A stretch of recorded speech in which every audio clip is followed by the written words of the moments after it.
हमारा ब्रह्मांड करीब 13.5 अरब वर्ष पुराना है। 13.5 अरब वर्ष। हमारे ब्रह्मांड की शुरुआत बिग बैंग से हुई थी।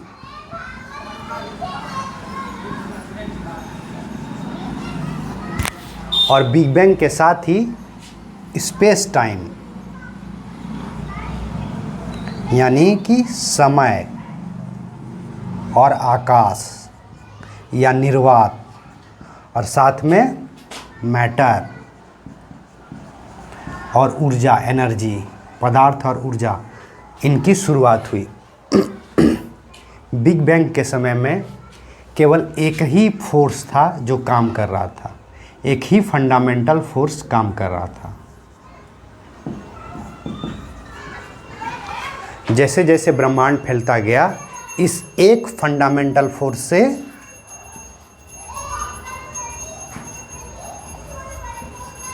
तीन फंडामेंटल फोर्स बन गए।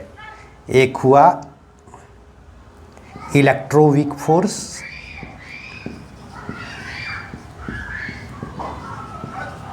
दूसरा हुआ स्ट्रॉन्ग न्यूक्लियर फोर्स,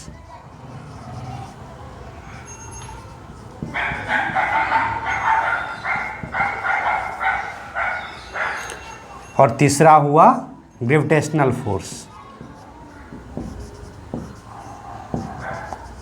ब्रह्मांड जब और फैला तो ये इलेक्ट्रोवीक फोर्स दो और फोर्स में विभक्त हो गया। इसको बोलते हैं इलेक्ट्रोमैग्नेटिक फोर्स और वीक न्यूक्लियर फोर्स।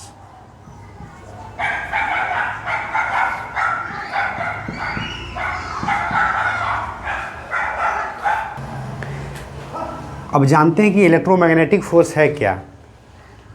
दो चुंबक के बीच जो फोर्स काम करता है उसी को बोलते हैं इलेक्ट्रोमैग्नेटिक फोर्स, या दो अपोजिट चार्ज के बीच जो फोर्स काम करता है उसको बोलते हैं इलेक्ट्रोमैग्नेटिक फोर्स।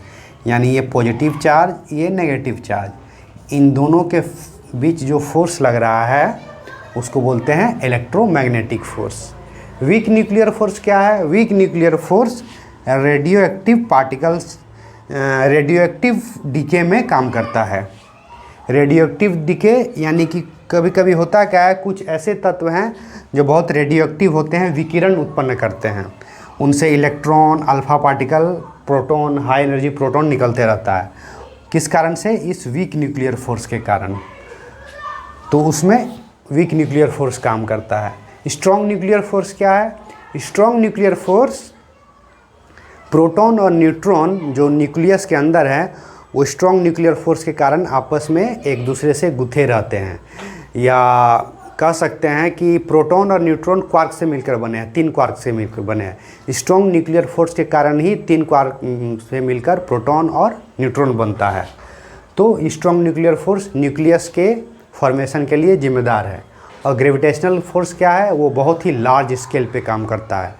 जितना गैलेक्सी का फॉर्मेशन जो हम अपने ब्रह्मांड में देख सकते हैं, तारों के बीच जो बल लग रहा है, सूर्य की चारों ओर जो हमारी धरती घूम रही है, ये सब केवल किसके कारण? ग्रेविटेशनल फोर्स के कारण। तो ये 4 मूलभूत फोर्स हैं या 4 फंडामेंटल फोर्स हैं: gravitational force, electromagnetic force, weak nuclear force और स्ट्रॉन्ग न्यूक्लियर फोर्स। इन चारों में से 3 फोर्स को हम क्वांटम मैकेनिक्स के द्वारा समझ सकते हैं, यानी electromagnetic force, strong nuclear force और वीक न्यूक्लियर फोर्स। इन 3 में से 2 फोर्स को तो यूनिफाई कर दिया गया है। जैसे इलेक्ट्रोमैग्नेटिक फोर्स और वीक न्यूक्लियर फोर्स को एक थ्योरी में यूनिफाई करके इलेक्ट्रोवीक फोर्स कहा गया, और स्ट्रॉन्ग न्यूक्लियर फोर्स जो है वो भी क्वांटम फील्ड थ्योरी के द्वारा समझा जा सकता है। यानी कि इलेक्ट्रोवीक फोर्स, स्ट्रॉन्ग फोर्स, इन दोनों को क्वांटम फील्ड थ्योरी के द्वारा समझा जा सकता है। लेकिन ग्रेविटेशनल फोर्स सबसे अलग है। 4 फोर्स में से EM force, weak nuclear force, strong nuclear force और ग्रेविटेशनल फोर्स, इन 4 फोर्स में से 3 फोर्स को तो हम आसानी से क्वांटम मैकेनिक्स के उपयोग से हम समझ सकते हैं। लेकिन ग्रेविटेशनल फोर्स को क्वांटम मैकेनिक्स के उपयोग से नहीं समझा जा सकता है। इसके लिए हमें आइंस्टीन के जनरल थ्योरी ऑफ रिलेटिविटी यानी आइंस्टीन के सापेक्षता के सामान्य सिद्धांत की ज़रूरत होती है। तो बहुत ही प्रयास चल रहा है कि ग्रेविटेशनल फोर्स को भी क्वांटम मैकेनिक्स के द्वारा समझा जाए, उसका सिंथेसिस किया जाए, लेकिन अब तक ये असफल रहा है।